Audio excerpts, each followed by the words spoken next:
আসসালামু আলাইকুম রহমতুল্লাহ।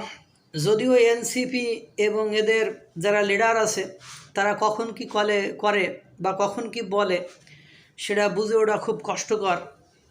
এই জন্য তারপরেও মাহফুজ আলম, তথ্য উপদেষ্টা মাহফুজ আলম সাথে শিবিরের যে একটা প্রচ্ছন্ন বা প্রকাশ্য একটা ফাইট চলতেছে, সেই ফাইটটা দেখে মনে হচ্ছে যে আওয়ামীপন্থী লোকের সাথে অন্যদের একটা ফাইট চলতেছে, এরকম একটা অবস্থা।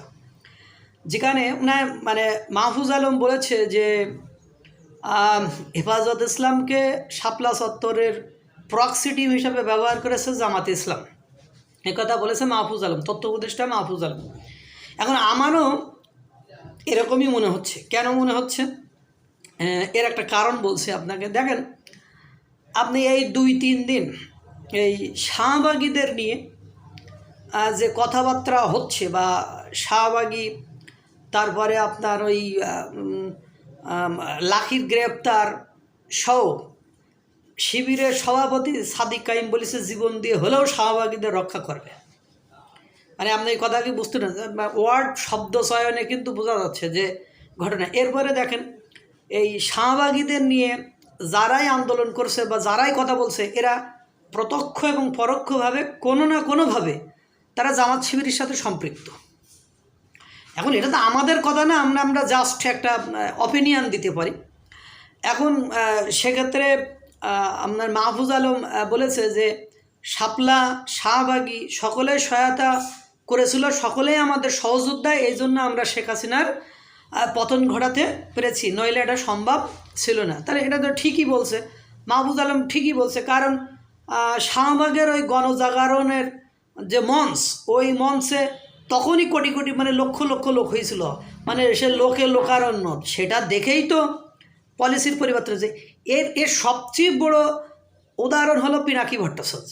পিনাকি ভট্টাচার্য হলো এই আন্দোলনের সকল মাস্টার মাইন্ড। এটা কেউ স্বীকার করুক আর না করুক, এবং অলিখিত আমির বলা হয় তাকে, পিনাকি ভট্টাচার্যকে।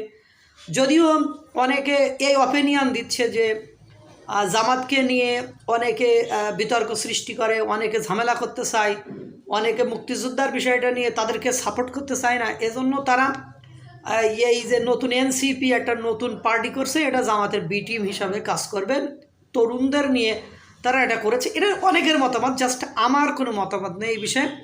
কিন্তু প্রশ্ন হলো এখানে কিন্তু একটা কথা, যে যদি শাহবাগীরা আওয়ামী লীগের হয়ে কাজ করে তাহলে মাহফুজ আলম বলতে চাইছে যে হেফাজতে ইসলাম প্রক্সি টিম হিসাবে কাজ করছে। কারণ এই হেফাজতে ইসলামের সাথে জামাতে ইসলামের কখনোই সুসম্পর্ক ছিল না, বা যারা কওমি মাদ্রাসায় পড়ে এই কওমিদের সাথে এই জামাত ইসলামদের কখনোই সুসম্পর্ক হয় না, বরং তারা প্রকাশ্যে একে অপরের ফতোয়া নিয়ে কাফের ফতোয়া দেয়,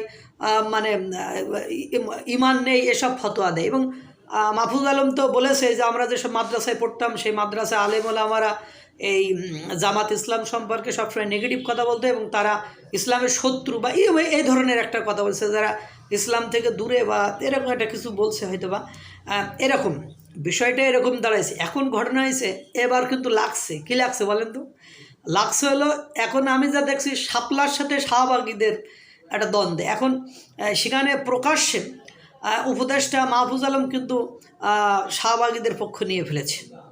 সেই জন্য দেখি আমজনতার দল তারেক বলতেছে যে শাহবাগীদের মাহফুজকে পদত্যাগ করতে হবে। আসল আসল খাতা গার পরে একটা কথা আছে না। এরপরে মাহফুজ আলমে কিন্তু মবিস্টার বলেছে, গ্যাংস্টার মবিস্টার যাই বলেছে, কিন্তু এই জামাত শিবিরের ওদেরকে কিন্তু বলেছে। এখন কথা হলো, সে রাজনৈতিক কারণে বলুক আর যে কারণে বলুক, একজন সরকারের লোক যখন এটা বলে তখন সেটা কিন্তু ব্যাপক। একটা রাজনৈতিক নেতা যখন আর একজন রাজনৈতিক নেতাকে বলে, এটা তখন মিথ্যা প্রতিপন্ন করে মিথ্যা বলে সেটাকে ধামাচাপা দেওয়া যায়। কিন্তু সরকার এখন এটা যদি বলে, তাহলে এটা যদি মিথ্যা বানোয়াট ভুল হয়, সেই শাপলা চত্বর হোক আর মবিস্টার হোক, এটা যদি মাহফুজ আলম মিথ্যা বানোয়াট ভুল বলে থাকে, তাহলে মাহফুজ আলমের মুখ দিয়ে যা বাইর হয় সবই মিথ্যা, আমরা এটা ধরে নেব, বা এটা বাঙালি জাতি বা বিশ্ব এটা ধরে নেবে যে এই মাস্টার মাইন্ড এই আন্দোলনের মাস্টার মাইন্ড, যাদেরকে নিয়ে এসে যুদ্ধ করেছে, যাদেরকে নিয়ে এসে এই সফলতা লাভ করে সে আজ ক্ষমতায় এসেছে, তাদেরকে যদি সে এই ধরনের কথা বলতে পারে, তাহলে আমরা ধরে নেব সেক্ষেত্রে কি হয়েছে, সেক্ষেত্রে মাহফুজ আলমের সব কথাই মিথ্যা কথা। তার মানে এখন মানে লাগছে, গাড়াকল লাগছে, মানে এখন মাহফুজ আলমের জামাত শিবিরের ঘণ্টা বাজাচ্ছে আর মাহফুজ আলম জামাত শিবিরের ঘণ্টা বাজাইতেছে।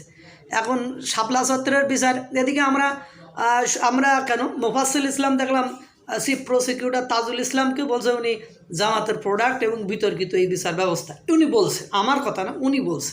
তার মানে কি দাঁড়াইলো, তার মানে বর্তমান সময়ে যে মানবাধিকার ট্রায়াল হচ্ছে সেটা নিয়েও এখন মানুষ প্রশ্ন তুলে ধরেছে। এখন যে মাহফুজ আলম সাহেব এই বলছে যে হেফাজতে ইসলামের শাপলা চত্বরের প্রক্সি টিম হিসেবে, তখন তো মানে 10-এ 10 হয়ে গেল, তখন তো বেলাইন হয়ে গেছে লাইনটা। এখন যতই অনেকে বলতে চাচ্ছে যে এটা তাদের গেম, কিন্তু এই গেমের ভেতরে কিন্তু গেম ঘুরে যাচ্ছে বা ঘুরে গেছে, এটা আপনারা বিশ্বাস করেন। যে যতই মানে গেমের কথা বলে নাকি, এই গেম যদিও হয়ে থাকে সেটা আত্মঘাতী গেম হয়েছে, এটা বিশ্বাস করেন আর না করেন। আল্লাহ তাআলা সকলকে ভালো রাখুক, সুস্থ রাখুক। আসসালামু আলাইকুম ওয়া রাহমাতুল্লাহ।